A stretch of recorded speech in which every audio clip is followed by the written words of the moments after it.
Allez, confidence évidemment festival. Je suis impressionné car je suis en compagnie de monsieur Humbert, si je ne m'abuse, qui explore un nouveau solo, toujours accompagné de sa contrebasse.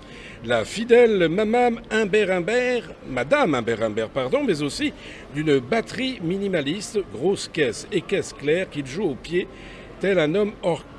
Alors, l'exercice étant de mettre à terre le château de sable que cet enfant de 300 000 ans, oui, il a 300 000 ans, s'est construit depuis une quinzaine d'années pour le plaisir d'y voir non pas la beauté d'un château achevé, mais celle d'une poésie en cours. Le titre de ce spectacle, c'est Caprice d'un enfant de 300 000 ans, et ça se joue, je le cherche, au théâtre de l'Arrache-Cœur du 7 au 31 juillet à 15h10.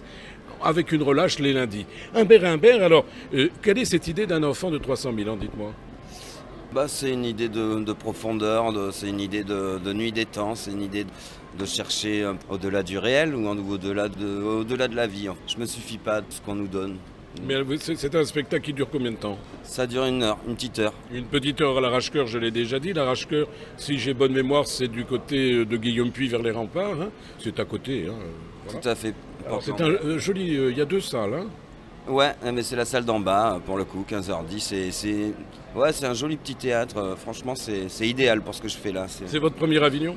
C'est mon premier Avignon, ouais. Bon, dites-moi, courage, hein, c'est pas évident. Hein. Ah non, c'est pas évident, ouais. Faut avoir les codes, là. Hein. C'est ça. Vous venez de quel endroit, vous?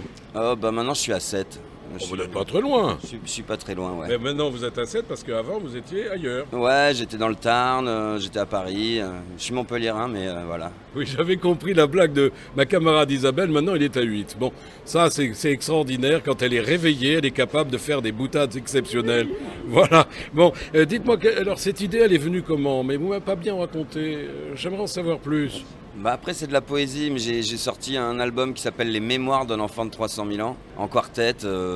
C'est le 5e album, quand même, qui est sorti au mois de février, là, donc en pleine période compliquée. Donc, au final, je me retrouve à jouer en solo, donc il a fallu créer un nouveau spectacle en solo. C'est pour ça qu'on l'a appelé Les Caprices d'un enfant de 300 000 ans. Parce que vous n'étiez peut-être pas prévu l'an passé? J'étais prévu en quartet. Je devais venir en quartet, mais voilà. Là, vous êtes seul. Et voilà. Mais vous êtes seul parce que le quartet ne peut pas se déplacer? Ouais, ils sont tous morts du Covid. Non, attendez, non, c'est une blague ou pas? C'est une mauvaise blague. Une mauvaise blague parce qu'il était en train de se marrer en disant ça, en rigolant. Moi, je lui dis, putain, il les aime, ses copains. Je suis le seul à rester. Pouf. Donc, c'est bon tout ça. Alors après, vous avez des projets après? Ouais, bien sûr, j'ai des projets. Mais après, moi j'ai 4 groupes. Donc, avec Boucan, j'ai un groupe qui s'appelle Boucan. On joue en quartet parce que finalement, ils sont pas morts. On joue en quartet au mois d'août aussi.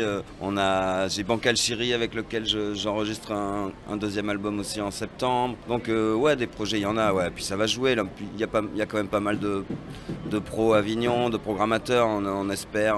Mais j'ai bon espoir que... Ouais, vous arrivez à remplir là pour l'instant, c'est le début. Hein. Ouais, ça n'a pas été facile cette semaine quand même. C'est pas facile, on sait tous pourquoi. Hein. Le festival a commencé un mercredi, donc c'est en milieu de semaine. Les réservations se font de samedi à samedi d'habitude, donc c'est pas évident. Hein. Voilà, donc c'est pas évident effectivement. Ouais. Et puis le public, il arrive au fur et à mesure, on le voit hein, sur Avignon, le public commence à arriver. C'est peut-être un peu plus lent que les autres années. Hein. Ouais. Ça je vous le dis parce que c'est votre premier festival, mais nous avons l'habitude d'être présents hein, sur le festival d'Avignon et ça depuis des années. Et c'est peut-être la première année où la reprise est un peu plus lente que les autres années. Est-ce que le public a peur? Je ne sais pas. Mais venez, hein, moi je m'adresse au public qui nous écoute, il faut absolument venir. Hein. Alors il y a mon ami qui me fait signe, voilà, elle me prend en photo, voilà, c'est pour ça que je vais être obligé de faire des montages. Alors donc, où est alors il est là, voilà, c'est ça qu'elle veut. J'ai compris, je ferai un montage, il faudrait que je m'en souvienne. En tous les cas, je suis ravi d'avoir fait votre connaissance, chacun son off bien sûr, mais c'est Humbert qui vient donc pour les caprices d'un enfant de 300 000 ans, je vous rappelle que c'est au théâtre de l'Arrache-Cœur du 7 au 31 juillet à 15h10. Notez bien, 15h10 avec une relâche le lundi. Hein, voilà. Merci en tous les cas d'être venu au micro de Tête d'Ailleurs Média, du journal Regard et de la petite radio qui monte, Friendly Radio. Voilà, merci beaucoup. Au revoir Humbert. Bon courage. Ciao.